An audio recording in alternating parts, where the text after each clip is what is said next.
আমি সদৌ নগাঁও ছাত্ৰ সন্থাই আজি অৱস্থান বিক্ষোভ কৰিবলগীয়া হৈছে জুবিন গাৰ্গৰ ন্যায় বিচাৰি। তাতকৈ আৰু দুৰ্ভাগ্যজনক কথা জাতিটোৰ কাৰণে একোৱেই হ'ব নোৱাৰে।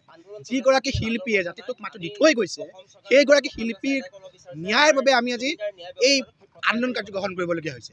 তাতকৈ আটাইতকৈ দুখৰ কথা, পৰিতাপৰ কথা একো হ'ব নোৱাৰে।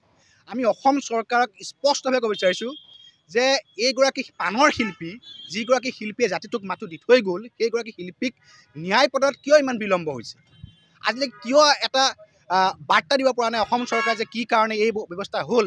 অন্য ইছ্যু হ'লে যাতে দুদিনৰ মূৰে 3 দিনৰ মূৰে সংবাদমেল পাতি থাকে, আজিৰ দিনটোলৈ কিয় আমাক স্পষ্টভাৱে ক'ব পৰা নাই? অসমৰ ৰাইজক কিয় স্পষ্টভাৱে ক'ব পৰা নাই অসম চৰকাৰ আৰু পুলিচ প্ৰশাসনে? আমি এটা কথা স্পষ্টভাৱে ক'ব বিচাৰিছোঁ, অতি সোনকালে ন্যায় প্ৰদান কৰক। অন্যথা কিন্তু অসমীয়া ৰাইজ, অসমবাসী ৰাইজ কিন্তু ক্ষান্ত হৈ নাথাকিব। কাৰণ এইগৰাকী আমাৰ প্ৰাণৰ শিল্পী, আমাৰ হৃদয়ত থকা শিল্পী। আমাৰ যিটো প্ৰজন্ম, সেই প্ৰজন্মটোৱে এইগৰাকী শিল্পীৰ গান, চিনেমা আদি চাই ডাঙৰ হোৱা প্ৰজন্ম।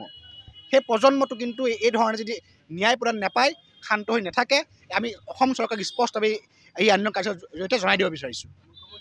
তেওঁ ব্যৱস্থা কৰিছে, ব্যৱস্থাটো কি হৈছে সেই কথা ৰাইজে জানিব লাগিব নহয়। তেওঁ ব্যৱস্থা কৰিছোঁ কৰিলে নহ'ব, ব্যৱস্থাটো কি হৈছে? আজিৰ তাৰিখলৈকে কোনো ধৰণৰ এটা স্পষ্টীকৰণ নাই।